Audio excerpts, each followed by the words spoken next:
Hey there, everyone. I figured since I'm going to be asking you guys to record your voices, it's only fair for me to put myself on the spot with recording for class. And what I'd like to do in this quick video is to just go over some of the lines that came before and pinpoint their grammar, just so that we're all on the same footing when we pick back up and do our group translation. And then ideally, we'll be able to kind of string together our various audio and video to make one complete translation thread, covering the pickup from last class up till Monday. Okay, I'm going to go ahead and share my screen that'll have the text and a couple things that I want to highlight. Okay, so I'm going to pick up around line 423, and I think Hank may have done this for us last class, but I just want to go over it in a little bit more detail. I'm going to start with the translation and then just highlight a few grammar quirks. So, okay, here we have the sausage seller is going to say the following, right? And in doing these things, I was escaping notice at any rate. But if at that time some one of them should see me, by hiding it away into my buns, I was forswearing it on the gods, right? Or denying it, or swearing against having done it on the gods, right? With the result, right? We've got an actual result clause here. Now I'm on our third line, host, right? With the result that a man among the orators said, ape, nice aorist, third singular, said, upon seeing me doing this, uk est topos, right?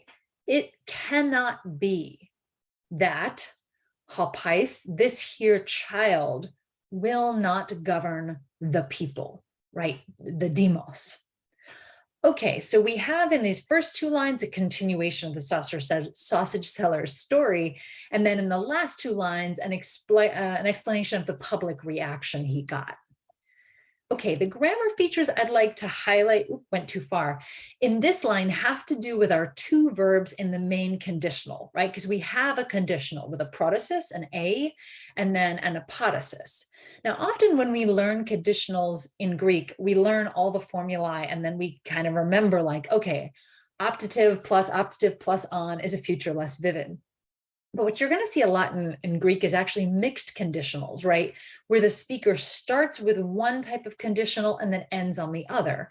And that's exactly what we've got here, right? Idoi is our second aorist optative, right? Should know or should see.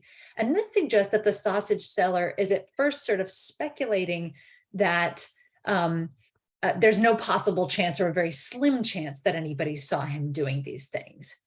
And then in the second verse, we're now going to get an imperfect with no on, which usually indicates either a simple conditional or a past general, right? When something was happening in the past, then something else was happening in the past. And what this suggests is that right in the middle of his conditional, the sausage seller is actually changing the likelihood from, I don't think this ever happened, to, well, whenever this did happen, this is the strategy I used, or this is the sort of reaction I got, right? And it's a little hard to see the imperfectness of this verb, but remember, we're combining a lot of things. Our prefix up, right, from apa. We have our augment here that's combining with the omicron to lengthen it to make it an omega. And because this is a me verb, an upsilon me verb, we have the upsilon as our verb our verb vowel stem.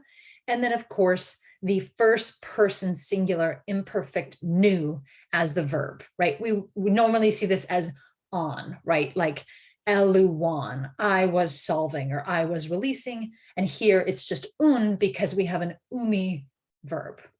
Okay, feel free to rewatch that if I went a little too fast. That's the nice thing about video, you can slow down. All right, next line I'd like to look at.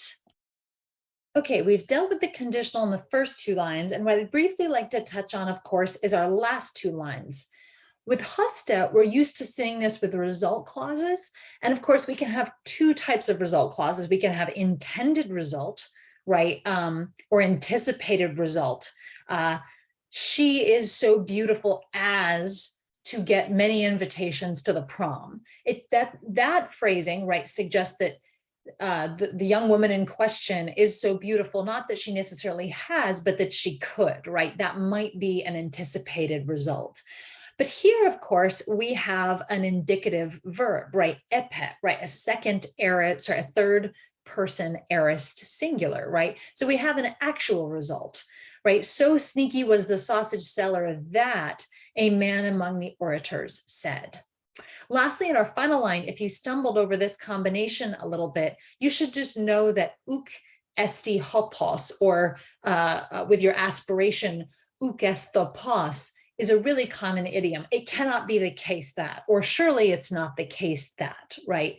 And in a way, it's like affirming the positivity. This kid is definitely going to govern the people. Okay, next line, let's jump ahead. Okay, I'm starting to get the hang of this Zoom PowerPoint thing. Here we're going to get Demosthenes' response. And what Demosthenes is mostly interested in is actually commenting on the aner ton rheteron, right? The man among the orators. And here he says, very well, I suppose, did he put it together or interpret it or make sense of it, right? Meaning the whole interpretation of the orator about the future prospects of the young sausage seller, right? But it is clear at any rate that he, xune egno, that he perceived it from this, right? Or rather, but it is clear from what he perceived it.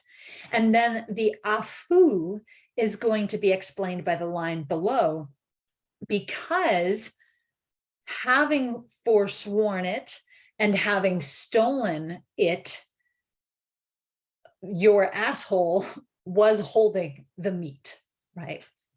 Sorry, a little bit of crude there. I'm not sure I want to record myself for an eternity with such crudeness, but there we are. That's Aristophanes. Okay, just like last time, a couple quick things I want to touch on. So one of the key things to understand here is that the afu, right, our relative clause, is very much connected with the hautie, right? But it is clear from what he perceived it, because, right? So we're getting the setup of the relative, and then afterwards we're getting what the relative sort of modifies, or what it confirms.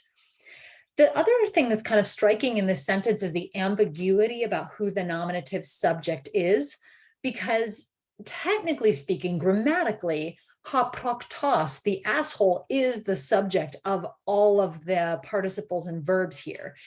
But translation-wise, we actually get the sense that the subject is slowly shifting with every word a little bit. So these first two participles, having forsworn it, meaning you, O sausage seller, having rejected or having denied that you did this, and having stolen it, i.e. the meat, it wasn't you that was holding it in your hands, but rather your proktos, right? Your asshole was holding it, right? And so within all these nominative masculine forms, we're playing a little bit with the ambiguity of who's doing the stealing and the snatching and the holding of the stolen meat.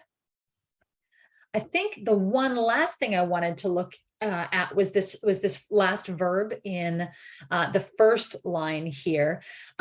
Here we've got our classic gignosko, right? Our verb of knowing. And we have to remember that in its aorist form, which can be a little tricky to recognize because of how short it is, right? It's egno, right? Or egnon in the first person singular. We have a root aorist. And root aorists are a little bit similar to the ubi verbs, the ami verbs, in that they like to retain their own vowels before the person marker verb ending. So here we have sun, right? In Attic, it's going to be xun with the augment plus our verbal stem gn, right? And then o as its root aorist vowel. And then in the third person singular, we have a 0 grade. So we don't have to attach anything to it. And this just literally means he fully recognized or he comprehended it, right? Even though it looks like it might be a first person in the subjunctive or something, it's not. It's that classic root aorist keeping its long O sound as its verbal root stem. Okay. Very last line we'll close on here is is Paphlagon's response. And here you can tell he's super irritated at both the sausage seller and at Demosthenes. And he's going to start by threatening one of them and then eventually threaten both of them. Okay, so ego, right, really emphatic. I will stop you from your boldness, your insolence, right? Thrasos here in the negative sense. I will stop you from your boldness, but I think rather both of you, umpho, right, are dual. So he's actually course correcting in this very first sentence, not just one, but both of you. And then now we're going to get a big threat. Exemi, for I am coming out and swooping down upon you as a powerful and great wind. Shaking or disturbing, we're now on the third line, taraton, disturbing at the same time both land and sea at random. Now, in that second line, if you're wondering, wait a minute, where is the noun for wind? It's not in here. It's really embedded in kathiemi, right? Our final verb form. Here it's actually a participle. And that participle kathiemi so frequently means in Greek poetry to swoop down, or it's associated with the wind, that it's almost like if you were to say, I'm coming out to gust down upon you. We really only use gust in the context of wind, right? So you're already conveying wind without having to say it. For I am coming out to gust upon you as a lampros and megas. Lampros can mean bright and shiny, but it can also have a secondary meaning of like forceful or vigorous. And I think here that's probably a better fit than like bright and shiny. Right. And then, of course, we get the nice both and tekai with gain and dalatan, sea, rather land and sea at once. Lastly, with ak, this is an adverbial feminine form of akos, right? It always just means at hazard, at random. I think the sense we're going for here is that neither the sausage seller nor Demosthenes will be able to see it coming when Paphlagon really bears down upon them. All right, I'm going to pause here and cease my sharing, but to say I'm really looking forward to your recordings, guys, and looking forward to seeing you guys in person or in person-ish by Zoom on Wednesday. Talk to you later.